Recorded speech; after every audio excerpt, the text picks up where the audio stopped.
Ni inkuru y'agahinda yongeye gushengura benshi, aho abaturage bagera kuri 17 bahuye n'uruva gusenya nyuma yo kunywa ubushera buroze, aho banyweye ubushera ku muturage ndetse mugenzi wabo bikaza kurangira bose bari kwa muganga, ndetse bagera kuri 13 bo bakaba bameze nabi, mu gihe abandi bagera kuri 4 bo babashije gusa nk'aboroherwa nabwo bitari cyane.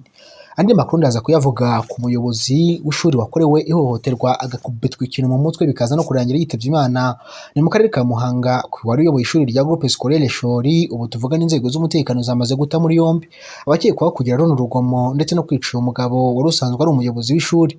Aho bivuga ko kandi bamwambuye telefone, inkweto n'amafaranga bagahita bahunga, ubundi we agahita asigara aryamye aho ngaho. Umugore we yamubonye mu rukerera ahita ahamagara inzego z'umutekano na ambulance bamujyana kwa muganga, gusa kubw'amahirwe make byaje kurangira isaburira ubuzima. Ni amakuru ndibuze kuvuga kandi ku muyobozi ndetse ukuriye Sako, aho yamaze gutabwa muri yombi nyuma yo gusambanya umukozi wo mu rugo. Dore ko bimeze mu rukiko byarakaga kumva runo rubanza, kubera ko rwose abarwitabiriye bumiwe n'ibyavugiye muri runo rubanza. Nihuse cyane reka nsimbukire mu karere ka Nyaruguru ku baturage banyweye ubushera bikaza kurangira birangiye nabi. Abaturage bajya kuri 17 banyoye ubushera ndetse bikekwa ko bwanduye, bihutanywe kwa muganga nyuma y'uko kandi bubagizeho ingaruka. Bamwe bavurwa rero, abandi bamwe baracyavurwa, abandi rero baracyari kwitabwaho. Umuyobozi w'umurenge bwa Cyahinda avuga ko kandi hari abaturage banyoye ubushera bwanduye rero bakaba rero barembeye cyane mu kigo nderabuzima ndetse ari mu karere ka Nyaruguru nyine. Iki kibazo cyabereye rero mu mudugudu wa Rubona, akagari ka Rutobwe, mu murenge wa Cyahinda ni mu karere ka Nyaruguru. Umunyamabanga nshingwabikorwa w'umurenge wa Cyahinda Nkunziza Aphrodis yabwiye igitangazamakuru Umuseke nyesha amakuru ko hari abaturage 17 bagiye ku muturanyi wabo basangira ubushera, ndetse barimo batangira rero bamwe muri bo batangira kuruka no gucibwamwo bajyanwa ku kigo nderabuzima cya Cyahinda.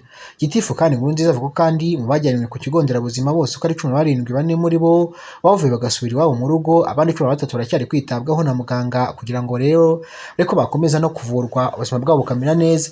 Ati mu banyoye rero ubwo bushera kandi harimwo na nyirabwo, kandi abakirwaye baracisha hasi no hejuru.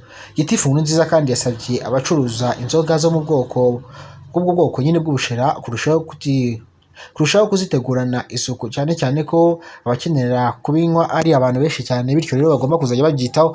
Mu minsi 2 ishize gusa abaturage 120 bo mu murenge Urukira ni mu karere ka Ngoma banyoye umutobe bikekwa ko kandi wanduye ndetse bajyanwa mu bitaro.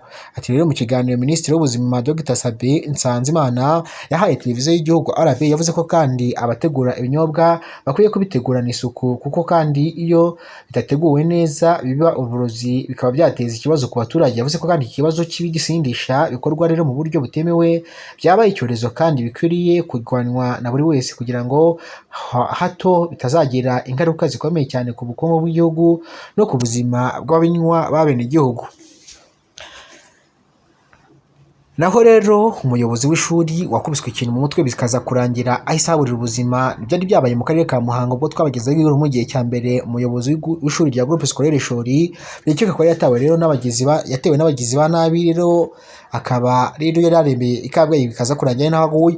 Bamwe mu baturage babwiye igitangazamakuru Umuseke ko Muhirwa Pauline usanzwe ayobora Groupe Scolaire Shori uherereye mu murenge wa Kiza mu karere ka Muhanga, ubwo yari atashye rero iwe mu rugo, abantu bamuteze bamutima mu mutwe bamusigara intere barahunga.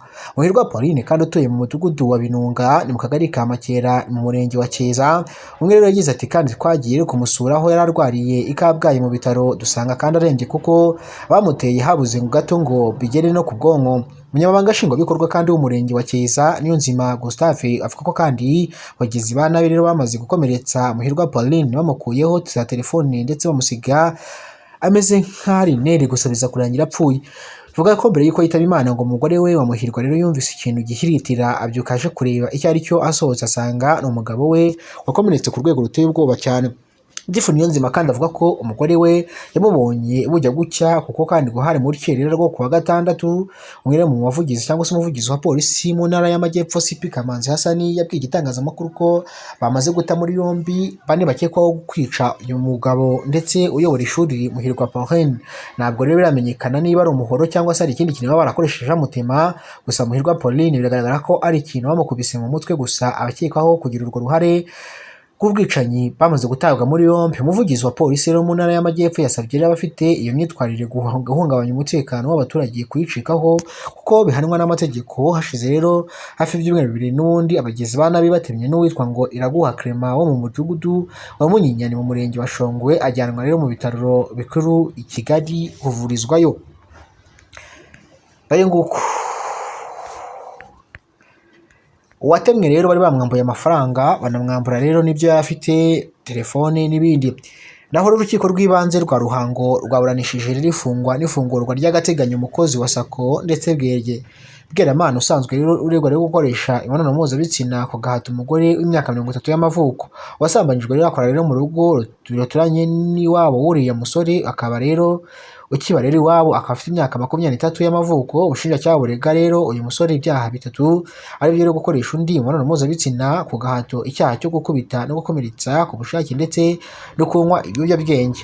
Mu rukiko kandi ubushinjacyaha bwari buhagarariwe rero n'ubushinjacyaha babiri rero. Ubushinjacyaha rero buvuga ko kandi ku itariki 16 z'ukwezi kwa gatandatu 2026 hatanzwe ikirego cy'umugore w'imyaka 30 y'amavuko, uvuga ko kandi ku mugoroba uriya musore w'imyaka 23 yaje mu rugo arakomanga, maze uriya mugore arafungura abaza umusore ati se uranzi? Umusore amusubiza agira ati ntabwo nkuzi. Ati nibwo rero ngo yahereye rero aha aramuniga amujyana rero mu bihuru mu ishyamba amusambanya ku gahato.